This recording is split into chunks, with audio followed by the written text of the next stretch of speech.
నారాయణ గారు నిన్న మాట్లాడాడు.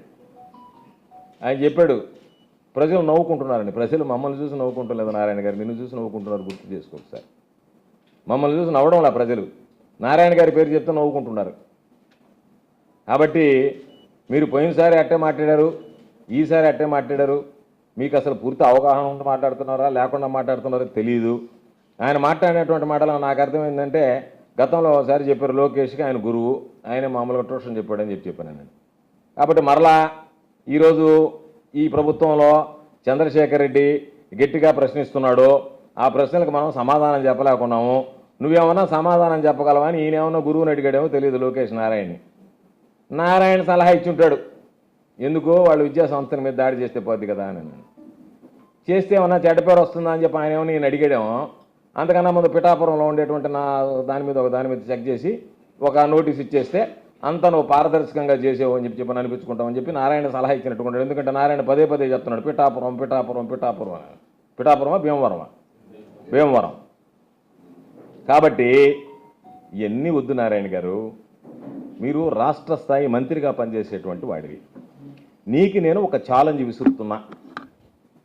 నువ్వు నీ కాలేజీలు ఎక్కడెక్కడైతే నడుపుతున్నావో, నెల్లూరు జిల్లాను తీసుకుందామా ఎక్కడ తీసుకుందామా, వాటికున్న అనుమతులు ఏంటి, నీకున్నటువంటి ప్లే గ్రౌండ్ ఏంటి, నీకున్నటువంటి పార్కింగ్ ఫెసిలిటీ ఏంది, నీకున్నటువంటి స్ట్రెంగ్త్ ఎంత, నువ్వు ఏ కాలేజీ దగ్గర పర్మిషన్ తీసుకొని బిట్లుగా ఎక్కడెక్కడ నడుపుతున్నావు, వీటన్నిటి మీద పారదర్శకంగా నువ్వు సూచించినటువంటి నువ్వు నియమించుకున్నటువంటి వ్యక్తుల ద్వారా కాకుండా ఏదైనా ఒక కమిటీలాగా ఏర్పాటు చేసి, ఒకవేళ ఈ జిల్లాలో ఉండేటువంటి అన్ని అఖిలపక్షంలాగా ఏర్పాటు చేసి ఈ జిల్లాలో ఉండేటువంటి అన్ని కాలేజీలని పరిశీలించడానికి నువ్వు సిద్ధమా?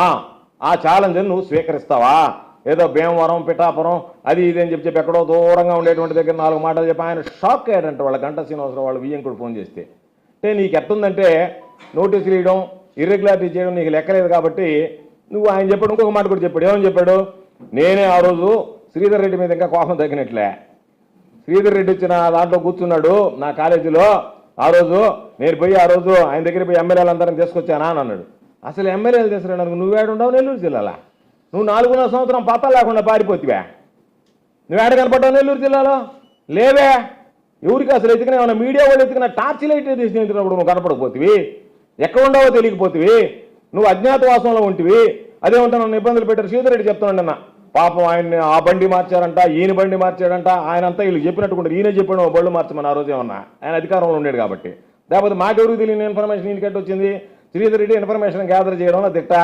కాబట్టి ఏ బండి ఎక్కిచ్చారు, ఇంకా 2వ బండి ఎక్కితలేదా, ఇంకా మీరు గతుకుల బండి ఎక్కితలేదా అని ఈయన ఏమైనా ఫాలోఅప్ చేసేయడం నాకు తెలియదు. అప్పుడు ఆయన చెప్తున్నాడు ఆ బండి ఎక్కారు, ఈ బండి ఎక్కిచ్చారు, అట్ట తిప్పారు, ఇట తిప్పారు అని. మళ్ళీ ఆ రోజేమో ఆయన చేసిన తప్పులు, ఈరోజు పార్టీలోకి వచ్చినప్పటికీ అన్ని ఒప్పులు. ఆ రోజు దేనికి ఎక్కిచ్చారు శ్రీధర్ రెడ్డి గారు? దేనికి ఎక్కిచ్చారు తెలుసా? ఆయన కాలేజీలో అస్తవ్యస్తంగా ఉండే ఎక్కించిన ఆయన బస్సులో ఆ రోజు ఆయన తీసుకుపోయి కోర్టు ముందు హాజరుపరిచింది. ఆయన గారు రాజధాని స్కామ్లో ప్రధానమైనటువంటి ముద్దాయి కాబట్టి నారాయణ గారు కూడా ఆ రోజు చేసినటువంటి దాంట్లో ఆయన పాత్ర ఉంది కాబట్టి దాని మీద ఆయన అరెస్ట్ చేశారు తప్ప స్కూళ్ళకు సంబంధించి విద్యా సంస్థలకు సంబంధించి విద్యా సంస్థలో నారాయణ అరెస్ట్ చేయాలంటే రోజు అరెస్ట్ చేయాలి నారాయణ గారిని.